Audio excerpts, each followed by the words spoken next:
আমরা ধরে নিচ্ছি যে আমাদের অ্যাডসেন্স অ্যাকাউন্টটি অ্যাপ্রুভড হয়েছে। তো সেক্ষেত্রে আমরা এটি কিভাবে এই অ্যাকাউন্টটিকে কনফিগার করতে হয় এবং এর মাধ্যমে কিভাবে অ্যাডের জন্য কোড পেতে হয় এবং সেই কোড ইউজ করে আমরা গুগলের অ্যাড কিভাবে আমার সাইটে প্রদর্শন করাতে পারি সেই বিষয়টি এখন আমরা দেখব।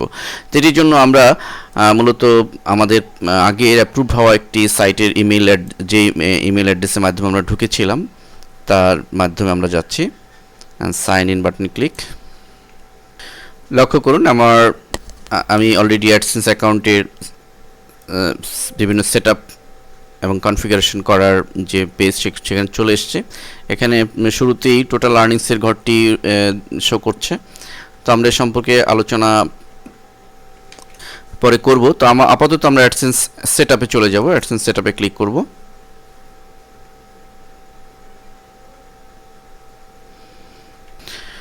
তো লক্ষ্য করুন এখানে অ্যাডসেন্স সেটআপের আমাদের এখান থেকে বিভিন্ন ক্যাটাগরি চুজ করতে হবে। অ্যাডসেন্স ফর কন্টেন্ট, এটি স্যাম্পল এখানে দেওয়া রয়েছে যে ধরনের অ্যাড হবে।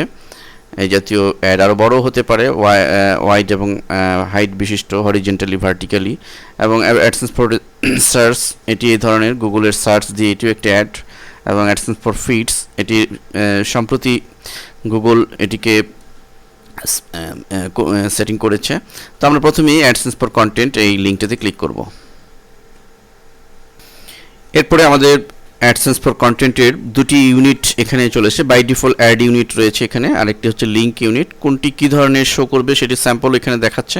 আমরা ডান দিকে দেখছি যে ধরনের একটি স্যাম্পল, আরেকটি হচ্ছে অ্যাডস বাই গুগল এই ধরনের স্যাম্পল। তো আমরা অ্যাড ইউনিট যেটি রয়েছে ঠিক এই ধরনের স্যাম্পলের জন্য প্রথমে আমরা এখানে টেক্সট রয়েছে, ইমেজ অ্যাডও রয়েছে। তো আমরা টেক্সট এবং ইমেজ অ্যাডস দুটি যেটি ডিফল্ট রয়েছে এটি সিলেক্ট অবস্থায় রেখে আমরা কন্টিনিউ বাটনে ক্লিক করব।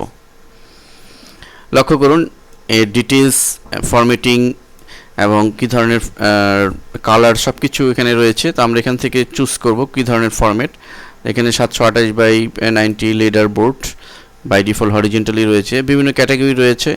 আমরা প্রথম যেটি রয়েছে সেটি সিলেক্ট করছি এবং এই অ্যাড ফরম্যাটটি কীরকম দেখাবে সেটি যদি আমরা জানতে চাই অ্যাড ফরম্যাটে ক্লিক করব আমরা। তাহলে লক্ষ্য করুন আমরা আমাদের অ্যাড ফরম্যাটটি দেখতে হবে এরকম। তো এই ধরনের অ্যাড এটি দেখার জন্যই আমাদেরকে দিচ্ছে। তো আমরা এটি ক্লোজ করে দিচ্ছি।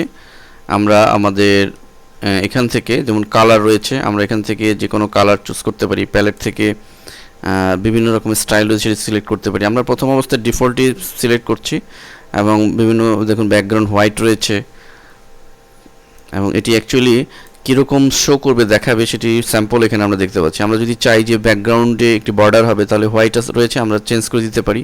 আমরা এখানে একটি বর্ডার দিচ্ছি নেভি ব্লু কালারের। লক্ষ্য করুন এটি কিন্তু আমরা যেভাবে করেছি সেই অ্যাঙ্গেলে এখানে শো করছে। আমরা ইচ্ছা করলে এর ভিতরে কালারও চেঞ্জ করতে পারি। এখানে দেখুন যে টাইটেল কালার রয়েছে, এই টাইটেল কালার ব্লু রয়েছে, আমরা ইচ্ছা করলে এখান থেকে রেড দিতে পারি। হাইলাইট করার জন্য আমরা রেড দিচ্ছি।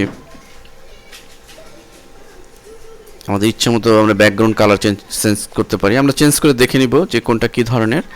দেখে আমরা এখান থেকে সিলেক্ট কর্নার স্টাইল দিতে পারি। যেমন ভেরি স্লাইডলি রাউন্ড কর্নার্স যদি সিলেক্ট করি তাহলে আমাদের স্যাম্পলটি দেখুন অলরেডি চেঞ্জ হয়ে গেল। রাউন্ড কর্নার এটি দিয়ে আমরা জাস্ট কন্টিনিউ বাটনে ক্লিক করব।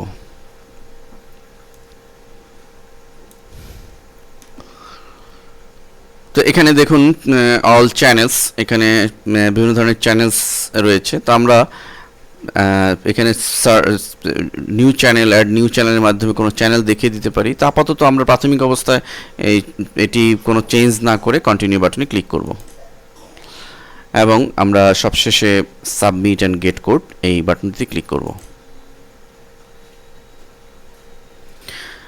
আমাদের সামনে অ্যাডসেন্স ইউনিটের এই পেজটি চলে আসছে যে your AdSense unit has been saved এবং আমরা অলরেডি কোড পেয়ে গিয়েছি। দেখুন আমাদের মূল কোডটি হচ্ছে এটি। এই কোডটিকে আমরা এভাবে সিলেক্ট করে আমরা ডান বাটন চেপে কপি করে নিব। কপি করে আমরা প্রাথমিকভাবে যে কোনো নোটপ্যাডে আমরা ফাইলটিকে এই কোডটিকে সেভ করে নিতে পারি সুবিধার জন্য।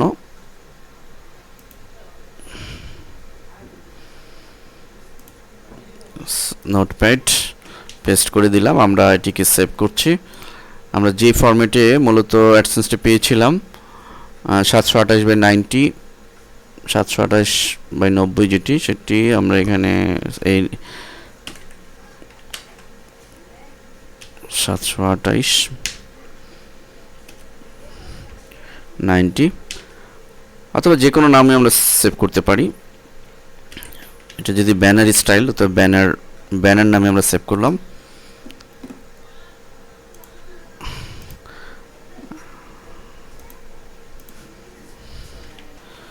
সেভ করার সময় লক্ষ্য রাখতে হবে যে txt যেন এক্সটেনশনটা থাকে আমাদের। আমরা সেভ বাটনে ক্লিক করছি।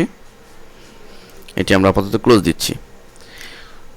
তো ঠিক এই পদ্ধতিতে আমাদের মনে রাখতে হবে যে আমরা জাস্ট ব্যানার স্টাইলের একটি কোড পেলাম অ্যাডের জন্য। তো আমরা লক্ষ্য করেছি, দেখেছি যে বিভিন্ন ধরনের অ্যাড, বিভিন্ন স্টাইলের অ্যাড রয়েছে, ইমেজ অ্যাড রয়েছে, ভিডিও অ্যাড রয়েছে, হরিজন্টালি, ভার্টিক্যালি বিভিন্ন স্টাইলের অ্যাড রয়েছে। তো সেই সমস্ত সব অ্যাডই আমরা আমাদের সাইটে ইউজ করতে পারবো বিভিন্ন জায়গায়। তো প্রতিটার জন্য আলাদা কোড রয়েছে এবং প্রতিবার আমাদের আসতে হবে লগ ইন করে, প্রতিবার একবার একটি করে কোড আমরা নিব আর সেটি আমাদের ওয়েবসাইটে ইমপ্লিমেন্ট করব। একবারে কোড নেওয়া যাবে না, প্রতিবার লগ ইন করে করে আমাদের এই কোডগুলি আমাদের নিতে হবে। আমরা নেক্সট লেসনে দেখাবো যে কোডগুলি কীভাবে আমাদের ওয়েবসাইটে ইমপ্লিমেন্ট করতে হয়।